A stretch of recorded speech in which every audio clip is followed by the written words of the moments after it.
ሰላም ለእናንተ ይሁን። እንዴት ሰንብታችኋል? ዛሬ ይዤላችሁ የመጣሁት ላዛኛ እንዴት እንደሚሰራ ላሳያችሁ ነው። እዚህ ጋር 2 ካን የተፈጨ ቲማቲም አለ። የተጠቀምኩት ይሄንን ነው። ይሄንን የተጠቀምኩት ኦርጋኒክ ነው።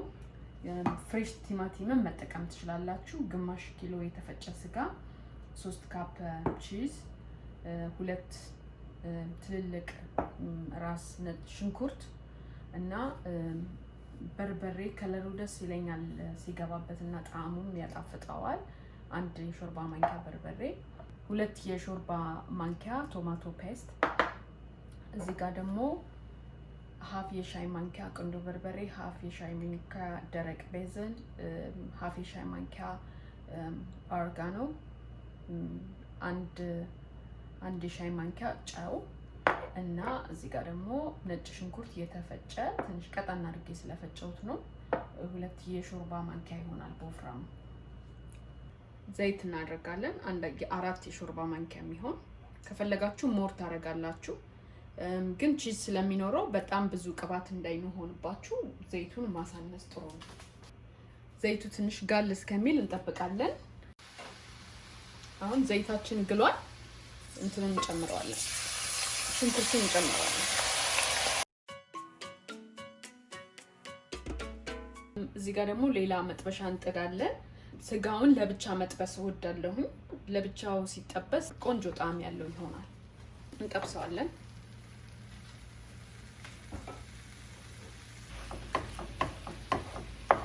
ስጋውን ደግሞ ለብቻ ስትጠብሱት ሰዓቱን ይቀንስላችኋል እና ደግሞ የስጋው ደሙ ምናምኑ ወጥ ውስጥ አይገባም።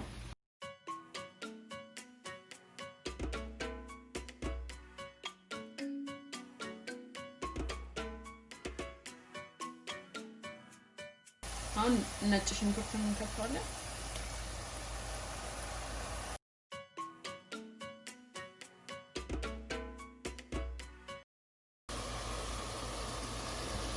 አሁን ቲማቲሙን እናስገባለን።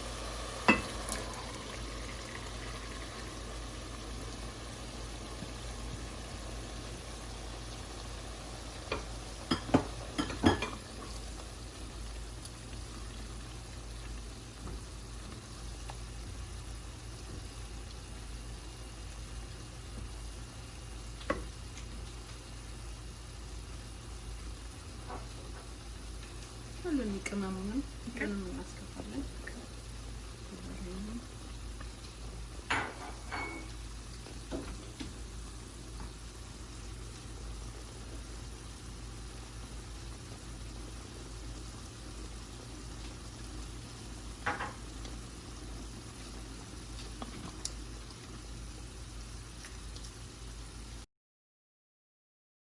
ከዛ እሳቱን ትንሽ ቀነስ እናደርገውና ይንተከተካል።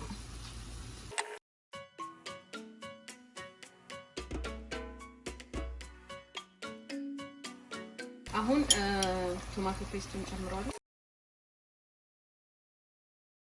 ለአንድ ለ20 ደቂቃ ትክትክ እንዲል እንተዋለን። እየከፈትን እናማስለዋለን ቂጡ እንዳይስብን። ስጋችን በደንብ ጥብስ ብሏል። እንደምታዩት ምንም አይነት እንትን የለውም፣ ውሃ የለውም፣ የቀረ ውሃ። በጣም እሳቱን አጠፋዋለሁ እና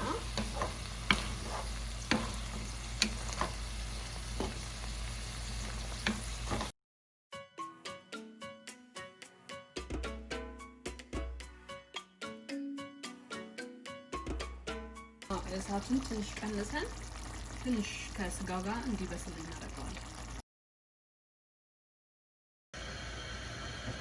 እናየዋለን።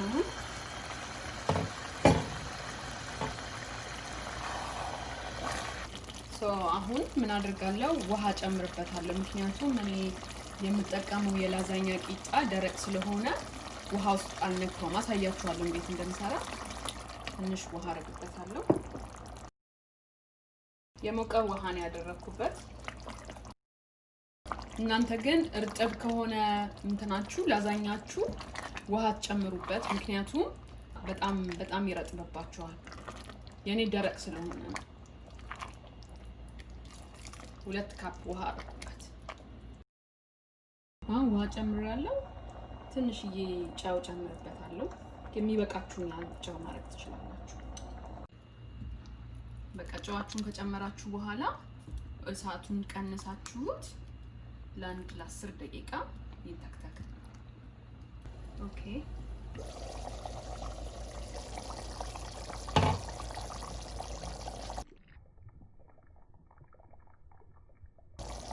ይሄን ይመስላል።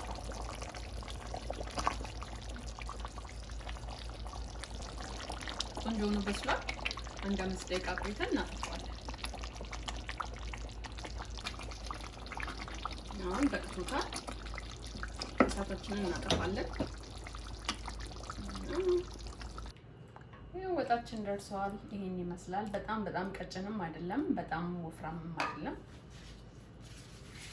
የላዛኛው እንትን እንደዚህ ነው። ቂጣ እዚህ እናደርጋለን። እኔ ዋይት ሶስ አልጠቀምም። ለምን? በጣም ብዙ ፋት ነው የሚሆነው፣ ብዙ ካርቦሃይድሬት እና ታውታላችሁ። ቆንጆ ሆኖ ነው የሚወጣው። ቀላል ዘዴ ነው፣ ብዙ ፕሮሰስ የለውም። ዋይት ሶስ ለማላረግበት እንደዚህ ያደርገዋለሁ። ቺዙ ያጣብቀዋል።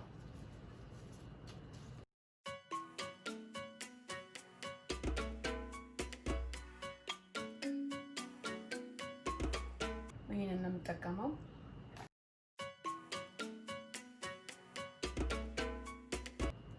ከላይ ግን ሞር ቺዝ እናደርግበታለን በደንብ።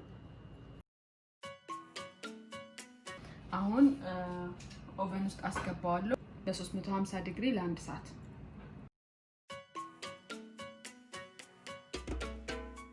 ላዛኛችን ደርሷል።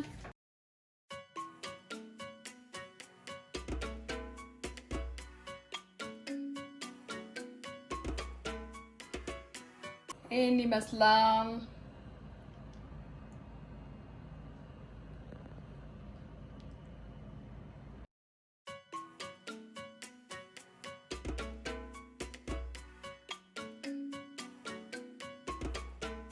በሚቀጥለው ቪዲዮ እስከምንገናኝ ድረስ ሰላም ሁኑልኝ። ሰብስክራይብ ማድረጉን ደግሞ አትርሱ። ሰላም ሁኑ። ባይ